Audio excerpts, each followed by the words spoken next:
Map and its types. मानचित्र और उसके प्रकार आज का टॉपिक है। मानचित्र किसको कहते हैं?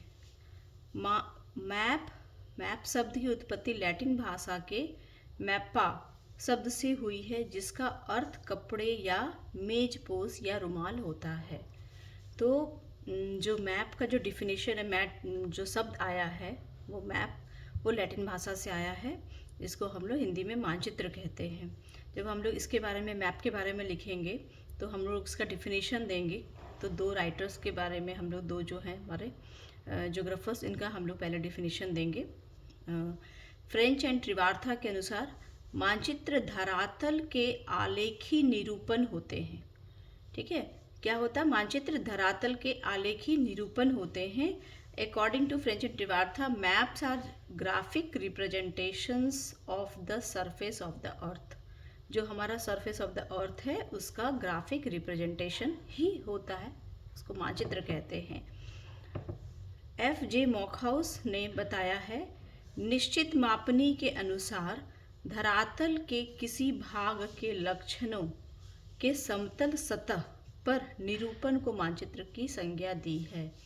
क्या है कि निश्चित मापने के अनुसार, देखिए दो चीज़ें होती हैं कि जब हम मैप बनाते हैं तो उसमें हम लोग मापने का इस्तेमाल करते हैं। मापने के बिना कोई भी मैप नहीं बनता है। तो मापनी होता क्या है?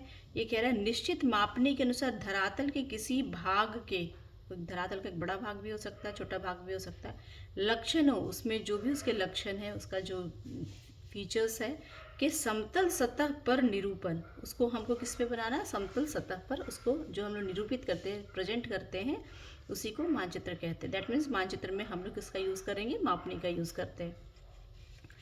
वही है मॉकहाउस का, map is a representations on a plane surface of the features of parts of the earth surface drawn to some specific scale. Without scale ये पॉसिबल नहीं है। मानचित्र क्या हुआ? एक तरह से खगोलीय पिंडों तथा धरातल के चुने गए लक्षणों का चित्र। इसमें सिर्फ धरातल का ही नहीं बनता है, बल्कि खगोलीय पिंडों का भी हम मानचित्र बनाते हैं। इसको प्रस्तुत करता है। मानचित्रकार विवरणों का चयन करने में स्वतंत्र होता है। मतलब मानचित्रकार को जिस भी पर्पस से, जिस भी एक चित्र का बनाना है, उसका विवरण वो खुद अपनी मर्जी से चयन करता है, स्वतंत्र होता है। मानचित्र के विवरणों को रूढ़ प्रतीकों से, कन्वेंशनल सिंबल, मतलब सिंबल से बताते हैं। कोई भी चीज़ को हमको दिखाना होता है, उसका हम सिंबल उसका बनाते हैं ताकि हमको समझ में आ जाए। जैसे पेड़ है, नदी है, हर एक चीज़ों का सिंबल होता है, के द्वारा प्रकट करते हैं, तथा इसके द्वारा किसी क्षेत्र के दृश्य एवं अदृश्य दोनों प्रकार के विवरणों को प्रकट किया जाता है। इसमें बताया गया था कि मानचित्र और फोटोग्राफी में क्या अंतर है। मानचित्र जैसे हम बनाते हैं स्केल के माध्यम से, धरातल के ही फीचर्स को हम बनाते हैं, तो हम लोग फोटोग्राफी में भी तो वही करते हैं। लेकिन दोनों में अंतर क्या है कि फोटोग्राफी में सारा चीज़ आता है, हम किसी चीज़ को अलग नहीं कर सकते हैं, जो भी दिख रहा है उसको वो फोटो में आ रहा है। लेकिन मानचित्र में क्या करते हैं कि हम सर्वे करते हैं, उन सारी चीज़ों को ही कलेक्ट करते हैं, उनका इन्फॉर्मेशन है जिसकी हमको आवश्यकता होती है। तो ये अंतर होता है फोटोग्राफी में और मानचित्र में।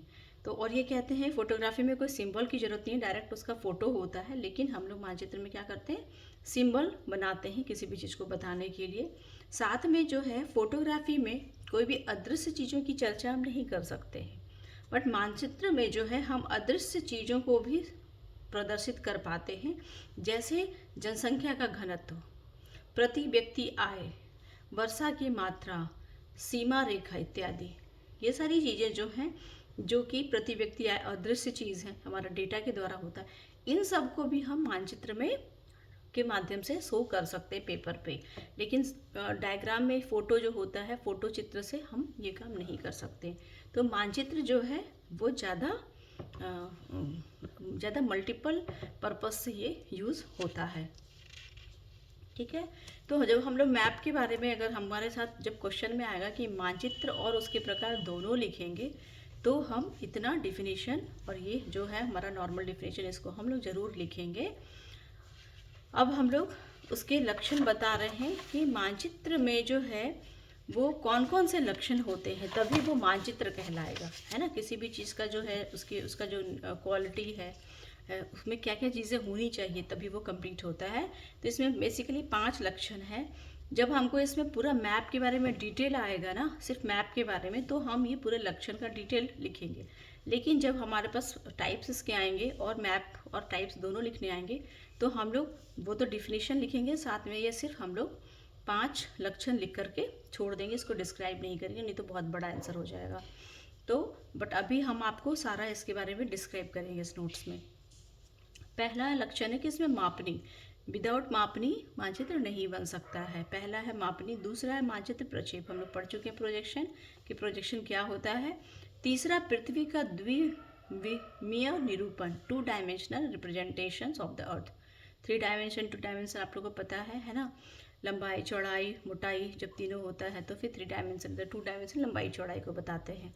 समतल सतह पर निरूपण, ये किस पे हम लोग बनाते हैं मैप, प्लेन पेपर पे बनाते हैं हम लोग, ग्लोब पे नहीं बनाते, प्लेन पेपर पे बनाते। पांचवा है प्रतीकात्मक निरूपण, हम लोग कुछ ना कुछ उसमें जो भी चीज़ें हम लोग बना रहे हैं उसको हम लोग सिंबॉलिक उसका नाम देते हैं ताकि हम चीज़ों को पहचान सकें। तो पहला है स्केल। स्केल का क्या मतलब, क्या रोल है इसमें। प्रत्येक मानचित्र मापनी के अनुसार बनाया जाता है। हर एक जो भी मैप होता है वो किसके द्वारा बनाया जाता है, मापनी के द्वारा, जिसमें धरातल पर मापी गई दूरियों एवं मानचित्र पर प्रदर्शित तदनुरूपी दूरियां, है ना, दोनों की जो दूरियों का जो ये है रेशियो जो होगा के बीच का अनुपात सर्वत्र एक समान रह सके, इसलिए स्केल बनाते हैं। जो भी चीज़ों का जो रेशियो होता है, अगर रेशियो सही नहीं होगा तो उसका शेप, उसका एरिया गलत हो जाएगा। हम चेहरा भी अगर मनुष्य का किसी का बनाते हैं, अगर नाक आँख मुंह सबका अगर हम रेशियो सही नहीं बनाए तो वो व्यक्ति पहचान में ही नहीं आएगा। तो हर एक चीज़ों का रेशियो बहुत इंपॉर्टेंट है। तो किसका रेशियो, धरातल पर जो दूरी है 2 जगहों की उसके बीच की दूरी, और मैप पे भी उसी 2 स्थान के बीच की दूरी का जो रेशियो है वो एकदम समान होना चाहिए। और ये किससे हम बना सकते हैं, ये सिर्फ हम लोग स्केल के द्वारा ले सकते हैं, स्केल के द्वारा ही बना दिखा सकते हैं। तो इसमें क्या होता है, प्रत्येक मानचित्र पर उसकी मापनी को निरूपक भिन्न से, है ना, RF जिसको कहते हैं रिप्रेजेंटेटिव फ्रैक्शन से हम शो कर सकते हैं। जैसे 1:1 लाख, अब ये इसमें 1:1 लाख क्या है, 1 centimetre equal to 1 lakh centimetre, इसका ये मतलब होता है। इसको शब्दों में हम लिख सकते हैं 1 सेंटीमीटर इक्वल टू 1 किलोमीटर व्यक्त कर देते हैं। तो जब हम लोग RF लिखते हैं रेशियो में तो 1:1 लाख सेंटीमीटर लिखते हैं, और जब हम इसको वर्ड्स में कहते हैं स्केल में तो हम लोग क्या कहते हैं, simply 1 centimetre equal to 1 kilometre. मतलब कि पेपर के 1 सेंटीमीटर को जमीन के 1 किलोमीटर से दिखाते हैं। मतलब पेपर का 1 सेंटीमीटर किस चीज़ को शो कर रहा है, जमीन के 1 किलोमीटर के एरिया डिस्टेंस को शो कर रहा है। तो ये बिना मैप के हम कोई भी, बिना स्केल के हम कोई भी मैप नहीं बना सकते। दूसरा मैप प्रोजेक्शन, वो क्या होता है, समस्त पृथ्वी, पूरा जो पृथ्वी है अथवा बड़े भाग का मानचित्र बनाने के लिए सर्वप्रथम प्रकाश या गणितीय विधियों की सहायता से ग्लोब के अक्षांश देशांतर जाल को किसी समतल सतह पर बनाते हैं। क्या करते हैं इसमें कि कोई भी बड़ा एरिया पृथ्वी का ही हो सकता है, पूरे वर्ल्ड का ही, है ना, मानचित्र बनाने के लिए क्या करते हैं, इसमें प्रकाश डालते हैं, प्रोजेक्टर वाला सिस्टम जो आपको बताए थे, प्रकाश या गणितीय विधियों की सहायता से हम लोग कैलकुलेट करके लॉन्गिट्यूड और लैटिट्यूड्स को बनाते हैं। से ग्लोब के अक्षांश देशांतर, जो ग्लोब पे जो अक्षांश देशांतर है उसको किस पे हम लोग उसको रिप्रेजेंट करते हैं, समतल सतह पर, किसके माध्यम से, लाइट के माध्यम से, है ना, या फिर गणितीय विधियों के माध्यम से। दैट मीन्स कि ग्लोब पर के अक्षांश देशांतर के जाल को हम प्रकाश या गणितीय विधियों के द्वारा एक समतल सतह पर रिप्रेजेंट करते हैं, उसको कहते हैं प्रोजेक्शन। इसके पश्चात इस रेखा जाल, जो हमारा लॉन्गिट्यूड लैटिट्यूड का जो बनाए हैं हम प्लेन पेपर पे, ग्लोब के विवरणों को सावधानी पूर्वक स्थानांतरित कर देते हो। ग्लोब पे जो बना हुआ कंट्री है या कोई जो भी चीज़ें हैं उसको हम उस पेपर पे ट्रांसफ़र कर देते हैं। ये कहलाता है प्रोजेक्शन। इसमें बेसिकली हम यूज़ किस चीज़ का करते हैं, लाइट का और गणितीय विधियों का। ठीक है। समतल सतह पर बनाया गया अक्षांश देशांतर रेखाओं का यह जाल मानचित्र प्रक्षेप कहलाता है। बेसिकली मानचित्र प्रक्षेप होता क्या है, जिसमें हम समतल सतह पर ग्लोब पर के अक्षांश देशांतर रेखाओं को ही स्थानांतरित कर देते हैं। तीसरा हमारा है 2 dimensional representations of the earth. पृथ्वी मानचित्र पृथ्वी की त्रिविमीय आकृति का द्विविमीय निरूपण होता है। मतलब पृथ्वी कैसा है, पूरा जो शेप देखते हैं हम लोग उसको, उसमें लंबाई है, चौड़ाई है, प्लस मोटाई भी है, 3 डायमेंशनल है।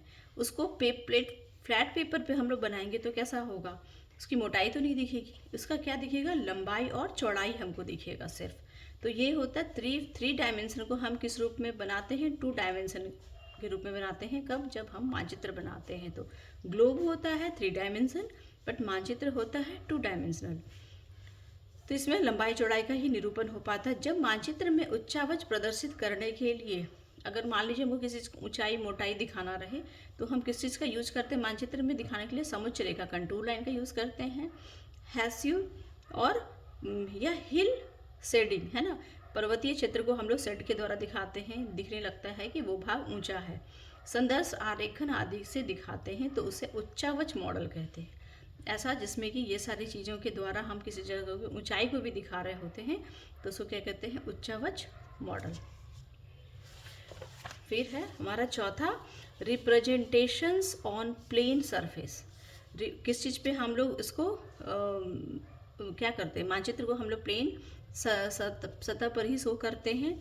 अब ये क्या है कि गोलाकार पृथ्वी को समतल सतह पर सपाट प्रदर्शित करने के गुण से सभी मानचित्र मूलतः दोषपूर्ण होते हैं। बेसिकली क्या होता है कि हमको दिखाना है ग्लोब के मानचित्र को फ्लैट पेपर पे दिखाना, तो नेचुरली है कि जो गोल शेप में है उसको जब हम फ्लैट पेपर में ट्रांसफ़र करेंगे तो कुछ न कुछ दोष जरूर आएगा, वो एक्यूरेसी हो ही नहीं सकता। जैसे हम बताए थे कि जैसे संतरा लगभग अर्थ के शेप का है, नॉर्थ और साउथ वाला पार्ट थोड़ा सा फ्लैट है। अगर हम इसको काट करके फैलाना चाहे, फ्लैट करना चाहे, तो कभी भी वो फ्लैट नहीं हो पाएगा, कुछ न कुछ उसका आकार टूट जाएगा, संतरा का छिलका टूट जाएगा। इसीलिए कहते हैं कि कभी भी ग्लोब वाली चीज़ों को अगर हम लोग प्लेन पेपर पर डालेंगे तो वो पूरी तरह, उसका जो भी कंट्री का जो मैप है वो पूरी तरह सही नहीं हो पाता है। तो मानचित्र जो है वो पूरी तरह सही नहीं होता है, कुछ ना कुछ गड़बड़ जरूर होता है, बट फिर भी ये ग्लोब से अधिक उपयोगी है। ग्लोब से अधिक उपयोगी इसमें क्या क्या इसकी खासियत है, मैप में हम लोग पृथ्वी को एक साथ देख सकते हैं। जब हम लोग वर्ल्ड मैप बनाते हैं तो एक तरफ से हम लोग पूरे देश को, पूरे विश्व को देख सकते हैं। लेकिन ग्लोब में क्या होता है, आप एक साइड से देखो तो हाफ दिखेगा, दूसरे साइड से देखो तो हाफ दिखेगा। मतलब एक तरफ से अगर देखना चाहिए पूरा एक साथ इकट्ठा पूरे वर्ल्ड को, तो ग्लोब में नहीं देख सकते हैं। दूसरा, विवरणों को अधिक विस्तार पूर्वक प्रदर्शित कर सकते हैं। जब भी हम लोग किसी भी एक छोटे से छोटे क्षेत्र को भी हम मैप बना करके उसको विस्तार पूर्वक उसमें हम लोग मानचित्र के द्वारा दिखा सकते हैं, जो कि ग्लोब में नहीं हो सकता। किसी छोटे क्षेत्र को भी प्रदर्शित कर सकते हैं, है ना। छोटे से छोटे क्षेत्र को भी, ग्लोब में क्या होगा कि बहुत बड़ा बनाएंगे तभी छोटा सा क्षेत्र को देख सकते, नहीं तो ग्लोब में तो बहुत बड़ा ग्लोब बना भी नहीं सकते हैं। मानचित्र को मोड़कर रखना तथा ले जाने में सरलता होती है। मानचित्र क्या होता है, फ्लैट पेपर होता है जिसको कहीं भी हम लोग फोल्ड करके एक जगह से दूसरी जगह ले जा सकते हैं, लेकिन ग्लोब को हमारे लिए पॉसिबल नहीं होता, उसके शेप की वजह से कहीं भी ले जाना लाना संभव नहीं हो पाता। इस वजह से ये समतल सतह पर जो बनता है मानचित्र, ये ज़्यादा अच्छा होता है ग्लोब के बनिस्पत।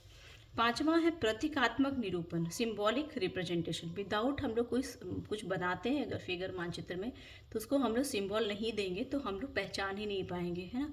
तो मानचित्र पर धरातल के प्रतिरूपों, पैटर्न को प्रतीकों, सिंबल के द्वारा प्रदर्शित करते हैं। अतः मानचित्र के धरातल का आरेखी, ग्राफिकल या प्रतीकात्मक निरूपण कहा जा सकता है। अब जैसे इसमें क्या क्या है, रूढ़ चिन्ह, कन्वेक्शनल साइन आप लोग पढ़े होंगे, जियोमेट्रिकल, है ना, पिक्टोरियल होता है कुछ, फिर लिटरल होता है, कुछ वर्ड्स में होते हैं, डिवाइडेड होता है, विभक्त होता है। ये सारी चीज़ों के द्वारा हम उस पर अपना सिंबल्स देते हैं और उसको हम पहचान पाते हैं कि वो हम क्या दिखाना चाह रहे हैं। मानचित्र पर अंकित प्रत्येक प्रतीक का अर्थ संकेत के में लिख दिया जाता है, और इसको हम लोग छोटा सा इंडेक्स बना करके वो सारे संकेत के बारे में लिखते हैं कि हम इससे के माध्यम से वो क्या दिखाना चाह रहे हैं। और ये अक्सर ऐसा संकेत दिया जाता है जो कि कोई भी आदमी समझ में उसको आ जाए।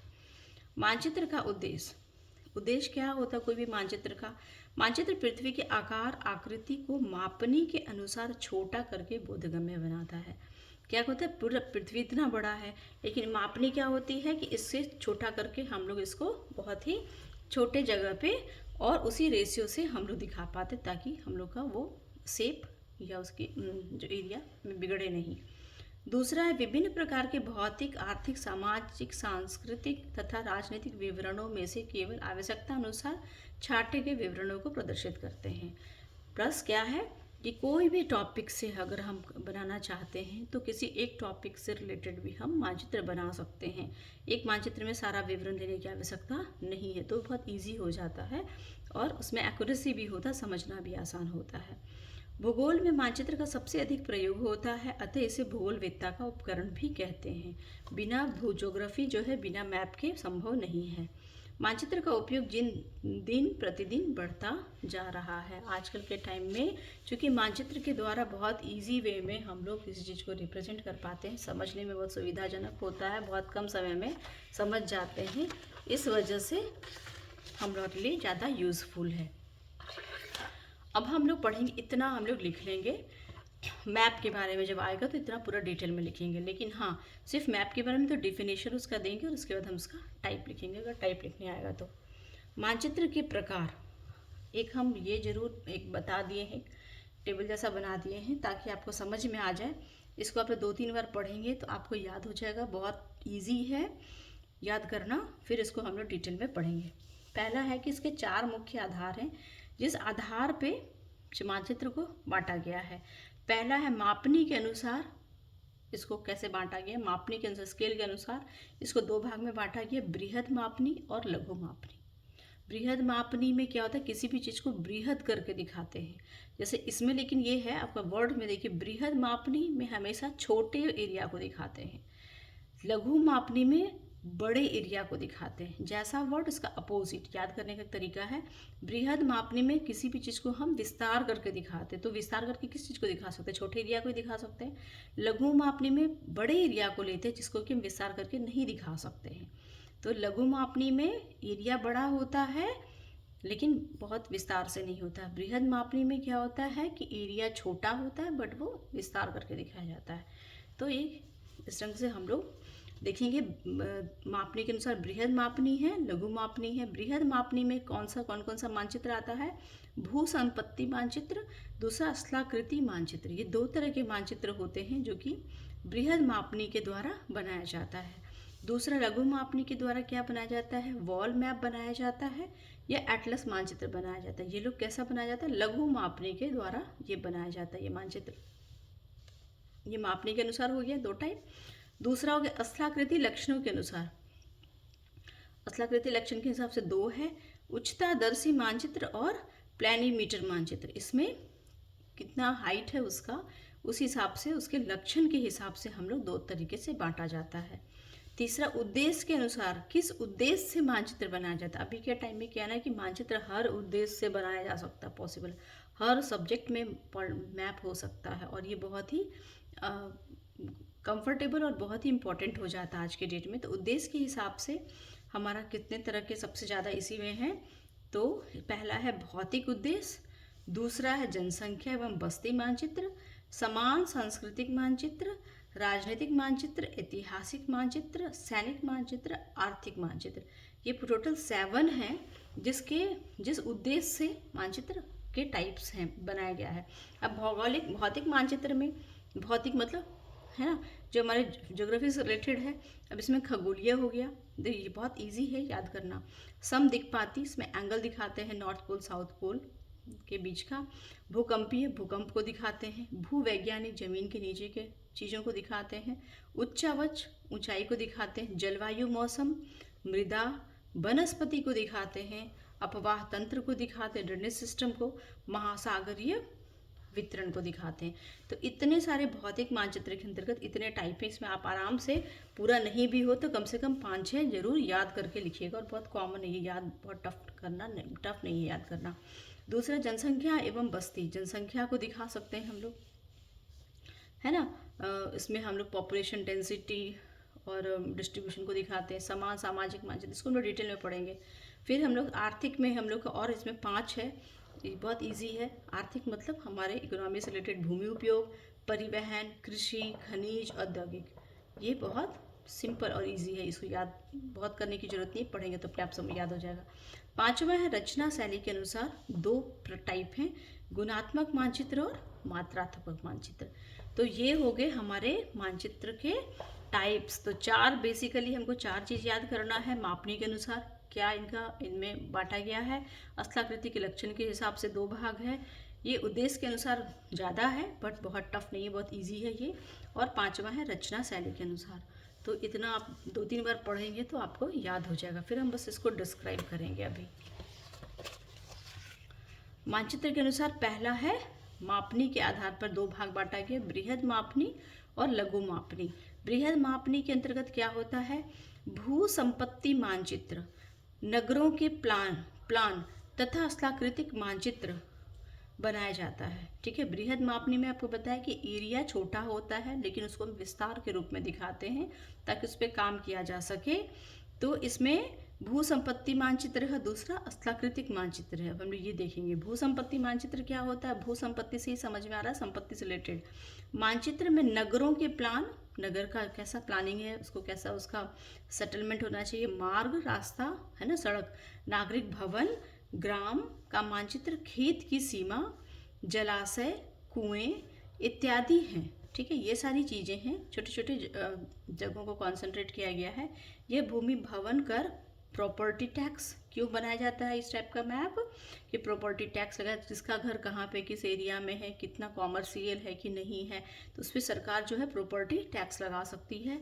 लगान वसूली, जो पहले के टाइम में होता था, खेत कितना है ना, उसके हिसाब से उस पर लगान वसूल किया जा सके, ये अंग्रेज के टाइम से होता रहा। नागरिकों की भूमि संबंधित विवाद, और साथ में अगर ये सही मैप सर गवर्नमेंट के पास होता है उसका डिटेल, तो उससे रिलेटेड अगर कोई विवाद होता है तो उसको भी सरकार इस मानचित्र के माध्यम से हल करती है।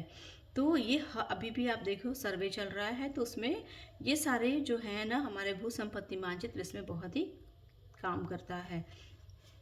इसका एक स्केल है जिसमें कि हम कितना बड़ा स्केल हम लेते हैं, है ना, ये बहुत इंपॉर्टेंट है। ये हमारा छूट गया था, लेकिन ये आप लोग जरूर इसको जो है ना एग्जाम्पल के रूप में ज़रूर लिखिएगा। द मोस्ट इम्पॉर्टेंट, इसमें स्केल हमारा क्या होता है, तो 1:1000 से लेके 1:5000 सेंटीमीटर है ना का हमारा RF इसमें लेते हैं। ये लगभग इतना ही हम लोग RF लेते हैं किस वाले मैप में, भू संपत्ति मानचित्र में, ताकि छोटा एरिया है इसलिए, और ये विस्तार के रूप में दिखाना है। ठीक है, इसमें व्यक्तिगत क्षेत्रों एवं भवनों की सीमाएं अंकित होती हैं। व्यक्तिगत क्षेत्र मतलब किसी का पर्सनल जो है ना, कोई खेत है, भवन है, कोई प्रॉपर्टी है, या भवन की सीमाएं, कोई घर का जो एक सीमा जो है कितना होना चाहिए उसमें, तो कि कोई विवाद ना हो, ये सब कुछ अंकित होता है। तो भू संपत्ति मानचित्र समझ में आ गया। दूसरा है स्थलाकृतिक मानचित्र। स्थलाकृतिक मानचित्र में क्या होता है, भारतीय सर्वेक्षण विभाग के अनुसार पर्याप्त मात्रा में बृहद मापनी पर बना एक कोई मानचित्र। ये कौन बना रहा है इसको, भारतीय सर्वेक्षण विभाग के द्वारा ये बोला गया है कि पर्याप्त मात्रा में बृहद मापनी पर बना कोई मानचित्र जिसमें अंकित प्रत्येक लक्षण की आकृति है ना, जितने भी एकदम माइन्यूटली हर एक लक्षण की आकृति एवं स्थिति को देखकर उसे धरातल पर पहचाना जा सके। मान लीजिए कि कहीं का कोई भी एक एरिया है ना, वहाँ का कोई लक्षण है उसका, जैसे मान लीजिए वैशाली ही है, आपको वहाँ पे स्तूप है, तो स्तूप अगर दिख रहा है दैट मीन्स हम समझ रहे हैं कि वो वैशाली का है ना। तो कोई भी ऐसा आकृति का लक्षण या स्थिति किसी भी बड़े, ये गंगा के किनारे है या किसी नदी के किनारे है या किसी पर्वत के किनारे, तो वैसी स्थिति देख करके उस धरातल को पहचाना जा सके, ऐसा मैप मतलब इतना उसको क्लोजली उसका मैप बना हो ताकि उसको पहचान सके, स्थलाकृतिक मानचित्र कहलाता है। इसमें स्थलाकृतिक लक्षण उच्चावच, प्रवाह प्रणाली, जलाशय, वनों इत्यादि को प्रदर्शित कर सकते हैं। इस मानचित्र में हम लोग क्या बनाते हैं, कहीं का उच्चावच, कहीं के प्रवाह प्रणाली को दिखाते हैं, कहीं के जलाशयों को दिखाते हैं, वनों को दिखाते हैं, है ना, ये सब प्रदर्शित किया जाता है। तो ये कोई भी स्थलाकृति की खास क्वालिटी वाले एरिया को लेके हम लोग बनाते हैं पर्पज से। इसमें क्या होता है, RF कितना होना चाहिए, 1:25,000 से लेकर के 1:250,000 के आसपास, मतलब 25,000 से लेकर के 2.5 लाख, 1:2.5 लाख, है ना, 2.5 किलोमीटर इसको कहते हैं, ये स्केल इसका होना चाहिए। तो ये भी आप ज़रूर लिखेंगे, इसको आप अंत में नहीं लिखेंगे, इसको शुरू में भी लिख सकते हैं, लेकिन इसको आप लोग हाईलाइट करके ज़रूर लिखिएगा ये किस RF पे ये बनता है, ये बहुत इम्पोर्टेंट है। अब हम दूसरा है इसका कि जो है बृहद मापनी के द्वारा, लघु मापनी के द्वारा जो है कौन कौन सा मानचित्र बना। इसमें भी 2 तरह के मानचित्र थे। इस मापनी पर भौगोलिक मानचित्र बनाए जाते हैं। कैसा मानचित्र इसमें बनता है, भौगोलिक मानचित्र बनता है। इसमें कैसा मानचित्र, बृहद में भू संपत्ति था और स्थलाकृतिक मानचित्र था, इसमें भौगोलिक मानचित्र है, बनाए जाते हैं। इसमें व्यक्तिगत लक्षणों का धरातल पर पहचान असंभव होता है, मतलब ये इतना छोटा नहीं होता है कि कोई भी व्यक्तिगत लक्षण किसी का पर्सनल प्रॉपर्टी को इस पर दिखाया जा सके, ये संभव ही नहीं, क्योंकि ये बहुत बड़ा एरिया का होता है। इसके अंतर्गत दीवारी मानचित्र या वॉल मैप तथा एटलस मैप आते हैं। इसमें 2 मैप था, वॉल मैप और एटलस मैप बनाए जाते हैं कि इसमें लघु मापनी में, लघु मतलब हो गया कि छोटा छोटा एरिया दिखता है हमको, कोई भी एरिया छोटा साइज में दिखता है, छोटा साइज में दिखता है। इसमें हमको बड़े साइज में कोई भी चीज़ दिखता था, इसको छोटे साइज में दिखता है हमारा। जैसे मान लीजिए पटना ही है, तो बृहद मापनी में वो पटना बहुत बड़ा दिखेगा और इस लघु मापनी में पटना बहुत छोटा दिखेगा। तो बस वही अंतर है। तो इसके अंतर्गत 2 मैप है, कौन कौन सा, वॉल मैप है और एटलस मैप है, याद हो गया। इसमें भू संपत्ति और स्थलाकृतिक मैप था। इसमें कौन सा, लघु मापनी में वॉल मैप और एटलस मैप। ठीक है, आप लोग इसका फोटो ले सकते हैं, नोट्स बनाते जाइएगा, इसको नोट डाउन कर लीजिएगा। ठीक है,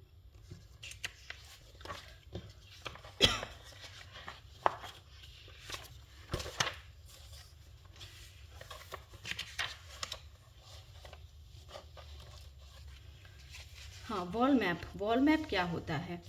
इस भौगोलिक मानचित्र में समस्त पृथ्वी अथवा किसी महाद्वीप या देश या उसके किसी छोटे भाग जैसे राज्य, जनपद अथवा तहसील को प्रदर्शित किया जाता है तथा इस क्षेत्र के स्थल रूपों की, जलवायु की दशा, मिट्टियों के प्रकार, खनिज वितरण, वनस्पति प्रकार, जनसंख्या वितरण इत्यादि को दिखाया जाता है। इसमें बड़ा एरिया होता है, राज्य हो सकता है, जैसे पूरा पटना हो गया, है ना, पूरा बिहार हो गया, बिहार राज्य हो गया, उसमें कोई जनपद हो गया, तो एक बड़ा ब्लॉक हो गया, ये सब डिवीज़न हो गया, ये सब एक चीज़ों को दिखाया जाता है। इसमें खास एक पर्पस होता है, जैसे वहाँ के मिट्टी का प्रकार, पूरा पटना अगर है, पूरा बिहार अगर है, तो उसमें किस किस टाइप की मिट्टी है ना, यूपी है तो किस तरह की मिट्टी कहाँ कहाँ पे है, महाराष्ट्र है तो अलग अलग है, खनिज कहाँ कहाँ पे हैं। अगर मान लीजिए बिहार में ही तो भाई कहाँ पे कौन कौन से खनिज है, झारखंड है तो कहाँ कहाँ कौन कौन से खनिज का वितरण है। तो इसको दिखाने के लिए स्पेशली हम लोग वॉल मैप का यूज़ करते हैं। इसका RF जो होता है वो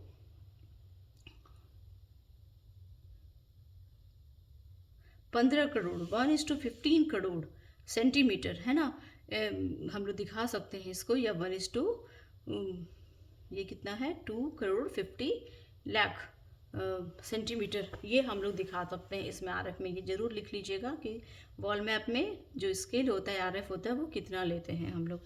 एटलस तो आप लोग सब लोग देखे होंगे।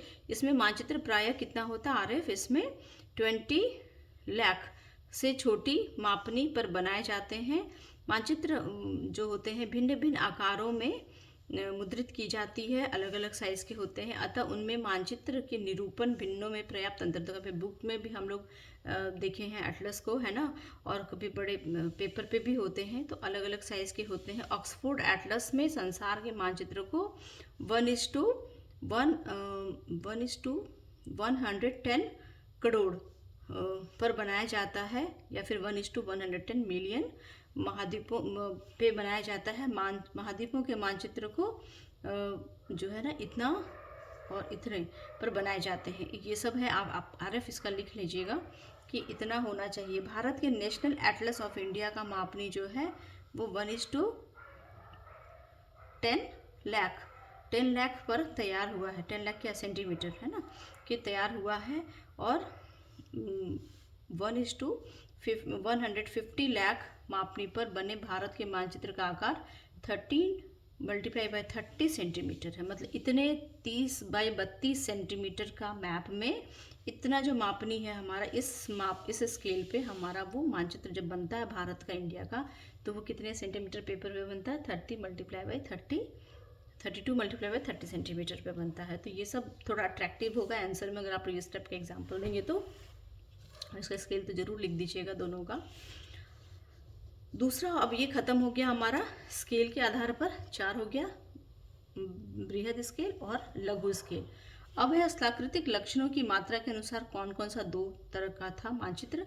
उच्चतादर्शी मानचित्र, हाइप्सोमेट्रिक मैप, और है ना दूसरा एक और था, इसमें स्थलाकृतिक लक्षणों टोपोग्राफिकल फीचर्स का उच्चावच रिलीफ के निरूपण पर विशेष बल था। इसमें क्या दिया था? उच्चावच को, मतलब किस जगह का ऊंचाई समुद्र तल से कितना ऊंचा है, इस पे बल दिया जाता है। सर्वेक्षण विभागों द्वारा स्थलाकृतिक मानचित्र में हैस्यूर प्रणाली, समुच्च रेखा, तल चिन्हों मतलब बेंचमार्क तथा स्थानिक ऊंचाई स्पॉट हाइट आदि की सहायता से उच्चावच प्रदर्शित किया जाता है। ठीक है, तो ये सारी चीज़ों का जो है ना स्पेशली जो है ये स्थलाकृति में हर एक फीचर्स का, हर धरातलीय स्थलाकृति का ऊंचाई कितना है समुद्र तल से, वो हम इसमें शो करते हैं।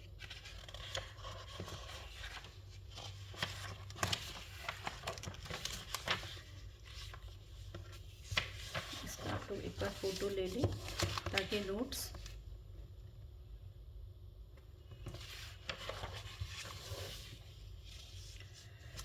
दूसरा है एक उच्चादर्शी था, एक था प्लानीमेट्रिक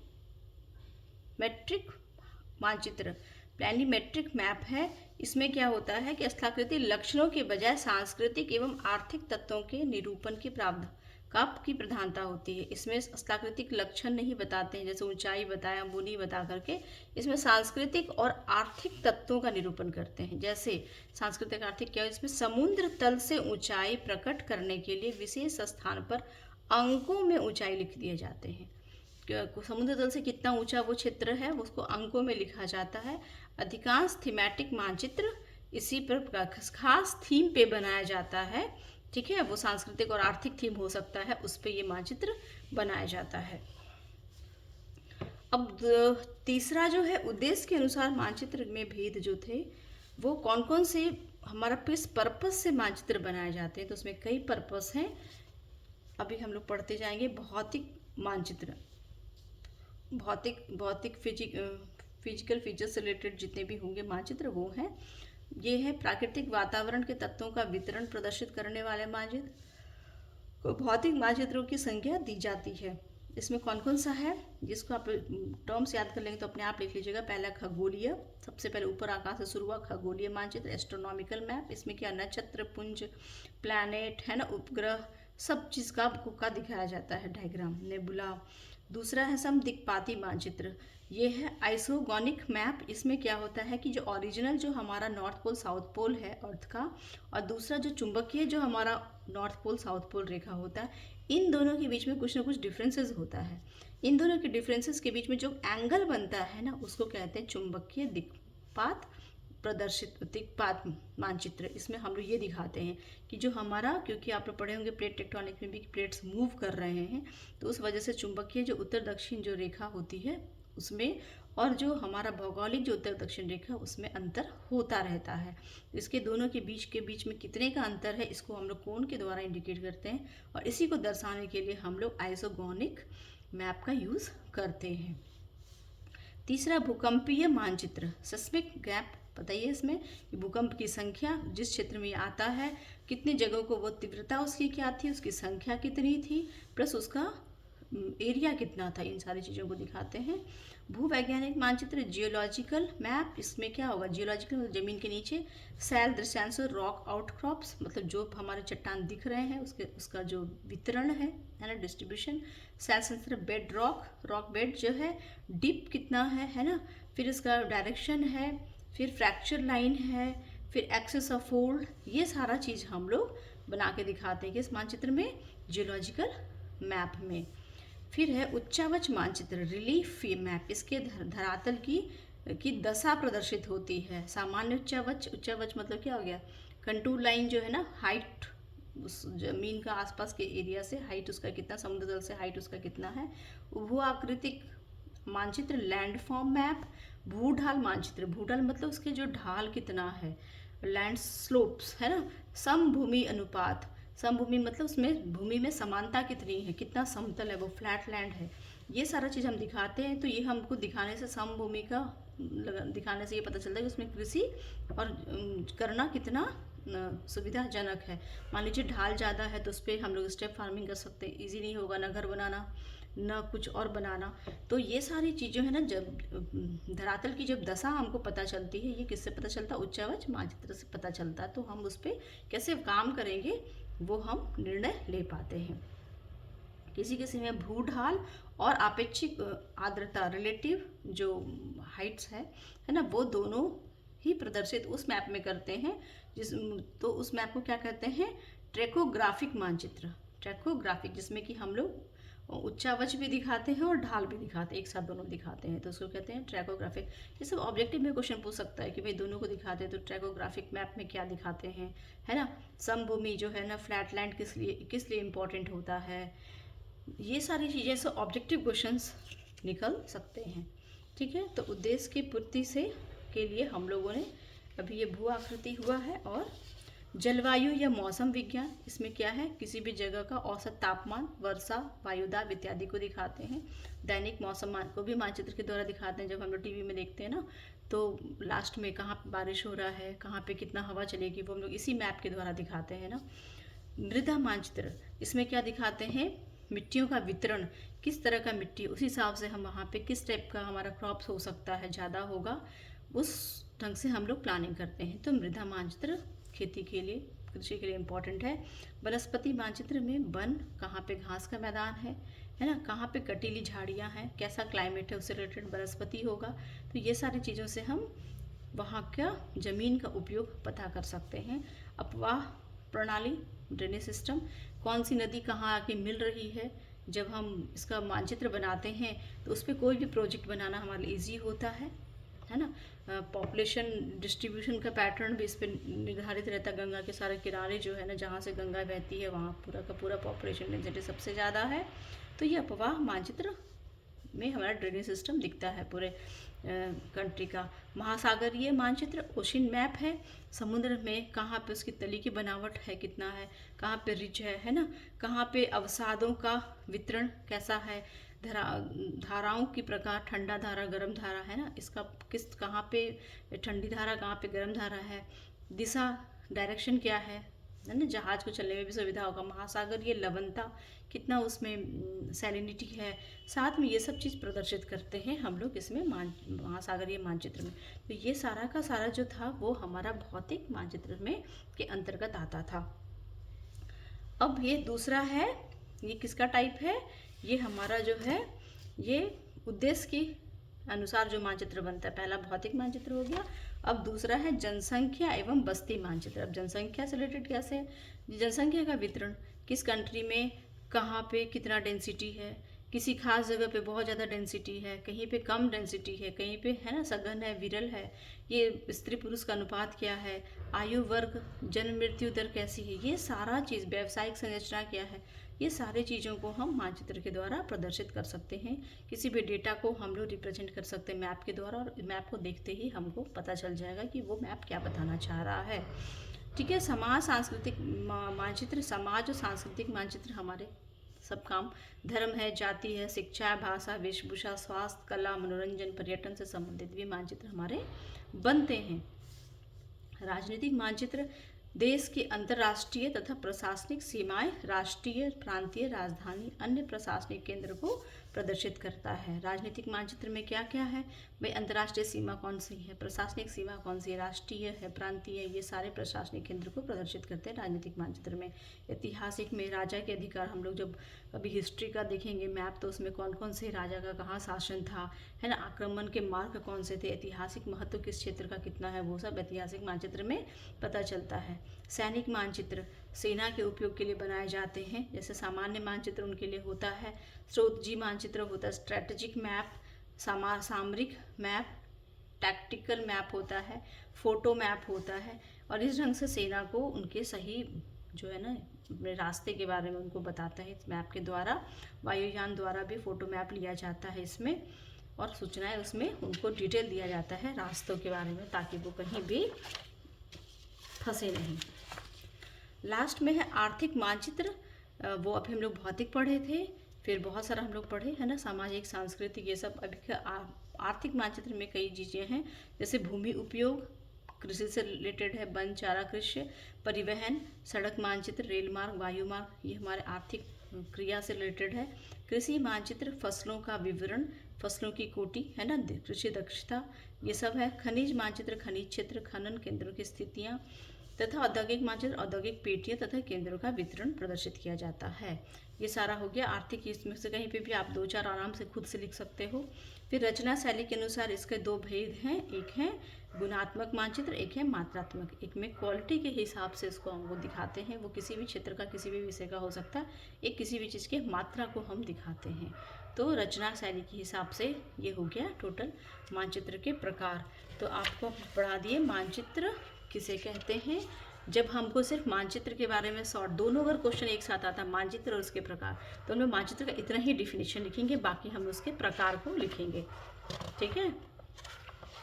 लेकिन अगर हमको आता है कि सिर्फ मानचित्र के बाद सीधे हम प्रकार से शुरू करेंगे, है ना, और लेकिन अगर हमको सिर्फ मानचित्र के बारे में अगर आता है तो हम लोग ये पूरा डिफिनेशन के साथ में उसके जितने भी लक्षण हैं हमारे ना, ये सारे लक्षण जितने भी हैं, ये पूरा इतना हम लोग पूरा डिटेल लिखेंगे, और फिर हम लोग ये जो है टाइप्स को शॉर्ट्स में करके बता देंगे।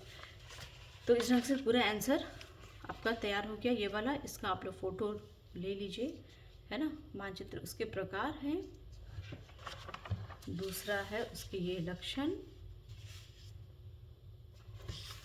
और ये हैं फिर उसके 5 लक्षण में है उनका उद्देश्य क्या है मानचित्र का, है ना। और आज के टाइम में दिन प्रतिदिन कैसे मानचित्र का यूज़ बढ़ते जा रहा हर एक क्षेत्र में। मानचित्र के प्रकार हो गए, ये हम लोग इसको ज़रूर लिख लेंगे ताकि फिर हमको डिस्क्राइब करने में कोई पॉइंट छूटे नहीं। ज़रूरी नहीं कि पूरे के पूरे पॉइंट है, हो सकता है कि इसमें 2-4 छूट भी जाएगा तो कोई बात नहीं है, लेकिन मेन जो है वो छूटना नहीं चाहिए। ये हो गया पहला। मापने के हिसाब से 2 तरह का, बृहद मापने, लघु मापने, इसमें भी 2-2 हो गए। फिर ये दीवारी है ना, एटलस, ये हो गया लघु मापनी में। फिर स्थलाकृति लक्षणों के हिसाब से जो है अलग अलग 2 तरह के हैं, एक्सोमेट्रिक और प्लानिमेट्रिक, 2 हो गए। फिर उद्देश्य के हिसाब से इसमें सबसे ज़्यादा है, ये आपके हो गए, ये सारा लिखेंगे। फिर ये हम लोग दूसरा, तीसरा, ये 4-6 वो पॉइंट को भूलेंगे नहीं हम लोग, ये ठीक है, ये सारा इम्पोर्टेंट है। और फिर हम लोग इसके बाद आर्थिक मानचित्र हैं, ये तो आप लोग खुद से भी लिख सकते हो, और रचना शैली के हिसाब से है। तो इस ढंग से हमारा मैप और उसके प्रकार ख़त्म हुए। Thank you.